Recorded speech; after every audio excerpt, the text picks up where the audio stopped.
Hello friends, welcome to my channel study blog with Shivendra. देखिए, आज की जो वैकेंसी है वो है लीगल कंसल्टेंट की वैकेंसी आई हुई है। इसमें जो हाईलाइट फीचर्स है वो ये है कि इसमें कोई भी एग्जाम आपका नहीं होगा, ना प्री होगा ना मेंस होगा तो सिर्फ आपका इंटरव्यू हो सकता है, उसके अलावा इसमें कुछ भी नहीं होगा। और एक चीज और ध्यान रखिएगा, इसमें सैलरी आप देख रहे हैं 70,000 आपकी सैलरी रहने वाली है और जो मैक्सिमम एज है ये 45 एज आपकी बताई जा रही है कि मैक्सिमम एज कितनी है, 45 इयर्स रहने वाली है। तो आगे मैं इसके बारे में डिटेल में बात करूं, इससे पहले हम क्लास के बारे में बात कर लेते हैं। आप किसी भी स्टेट जुडिशरी की तैयारी कर रहे हैं और क्लास को ज्वाइन करना चाहते हैं तो आप मुझे बताए गए नंबर पर कॉल या व्हाट्सएप के माध्यम से क्लास को ज्वाइन कर सकते हैं। साथ ही साथ ये हमारा टेलीग्राम ग्रुप है शिवेंद्र लॉ स्टडी के नाम से, इसको भी आप ज्वाइन कर सकते हैं। अब चलिए बात करते हैं वैकेंसी के बारे में। देखिए, ये जो वैकेंसी है ये डिपार्टमेंट ऑफ जस्टिस के द्वारा ये वैकेंसी निकाली गई है, न्यू दिल्ली के लिए निकाली गई, ये ध्यान रखिएगा। और इसका नोटिफिकेशन कब आया है, आप देख रहे हैं 12 फरवरी 2024 को ये नोटिफाइड हुई है। इसमें टोटल जो वैकेंसी है वो एक वैकेंसी निकाली गई है, वो भी लीगल कंसल्टेंट की वैकेंसी निकाली गई है। ठीक है, ये आपके पोस्ट का नाम है, लीगल कंसल्टेंट। टोटल कितनी, एक वैकेंसी। ठीक है, आगे चलते हैं। अब इसमें क्या मांगा गया है इसको हम लोग देख लेते हैं।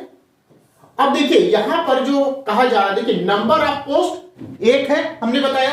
अब योग्यता के विषय में देख लेते हैं क्या योग्यता मांगी गई है।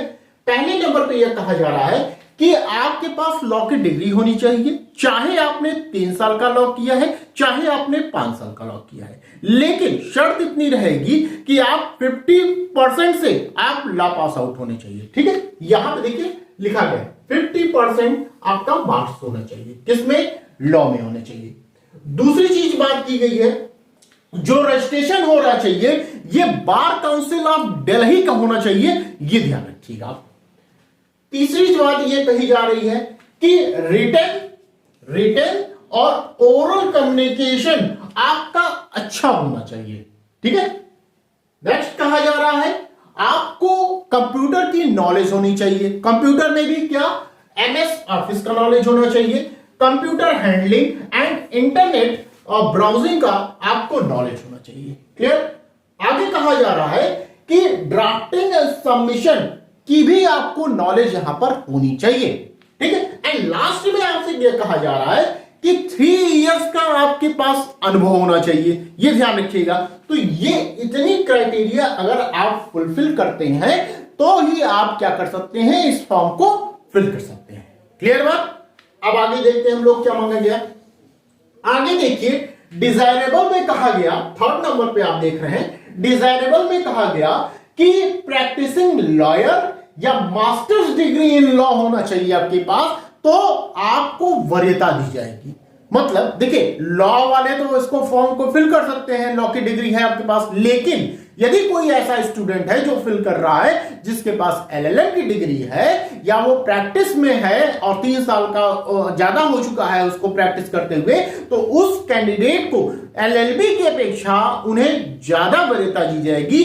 यहां पे कहने का मतलब ये है। ठीक है, एज की बात कर ले तो यहां पे एज कही जा रही है, मैक्सिमम जो एज होगी वो 45 इयर्स आपकी एज रखी गई है। क्लियर। अब सैलरी की बात कर लेते हैं। 5th नंबर पे बताया जा रहा है सैलरी कितनी रहने वाली है, तो सैलरी के विषय में कहा जा रहा है 70,000 आपकी सैलरी रहने वाली है। लेकिन ध्यान रखिएगा, आपको ना ही कोई डीए मिलेगा, एचआरए नहीं मिलेगा, मतलब अन्य जो सुविधाएं होती हैं वो आपको यहां पे नहीं मिलेगा। और एक चीज का ध्यान रखिएगा, ये जो वैकेंसी है आपकी वो कॉन्ट्रैक्चुअल बेस आपकी वैकेंसी रहने वाली है। मैक्सिमम 3 इयर्स तक आपकी कॉन्ट्रैक्ट रहेगा इस वैकेंसी के संबंध में। अगर आपका काम अच्छा लगा तो भाई आपका समय जो पीरियड है वो आगे और एक्सटेंड किया जा सकता है। क्लियर। ऑफिस टाइम जो बताया जा रहा है, ये देखिए 8 नंबर पे बताया जा रहा है ऑफिस टाइम आपका रहने वाला है 9 बजे से 5:30 बजे तक का टाइम आपका ऑफिस टाइम रहेगा। अब देखिए यहां पे जो लीव बताया जा रहा है, छुट्टी के विषय में कहा जा रहा है कि महीने में आपको 1.5 दिन की छुट्टी मिल सकती है। देखिए यहां पे बताया जा रहा है 1.5 days for each completing month of service. ठीक है, ये ध्यान रखिएगा। अब देखिए यहां पे जो ये फॉर्म है आपका, इसको दो तरीके से आप भर सकते हैं, मतलब भेज सकते हैं। इसमें जो फॉर्म है ये आप देख रहे हैं, ये फॉर्म है पूरा। आपको इसी को क्या करना है, प्रिंट आउट आपको निकलवाना है और जो आपके डॉक्यूमेंट है उसको अटेस्ट करके तब आपको वहां पर भेजना है। देखिए दो तरीके से आप भेज सकते हैं, एक तो मेल के थ्रू भेज सकते हैं, दूसरा आप ऑफलाइन के माध्यम से भेज सकते हैं। दोनों ही माध्यम से आप इस फॉर्म को भेज सकते हैं। मेल कहां करेंगे अभी मैं आपको बताऊंगा। ये देखिए ये फॉर्म है ना, ये इसको पूरा भरना है, फोटो लगा के, बाकी जो भी आपके father's name, date of birth, ये सब फिल करके आपको क्या करना है, फॉर्म को सेंड करना होगा। कहां सेंड करेंगे अब ये ध्यान रखिए।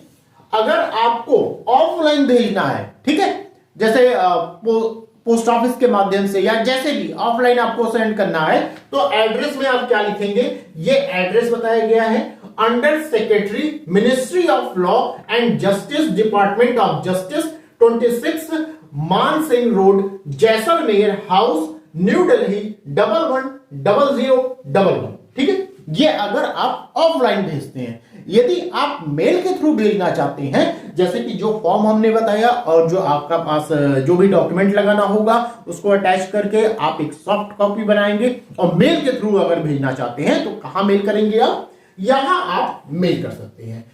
क्या करना है, yadav.sanjay05@nick.in पर आप मेल कर सकते हैं।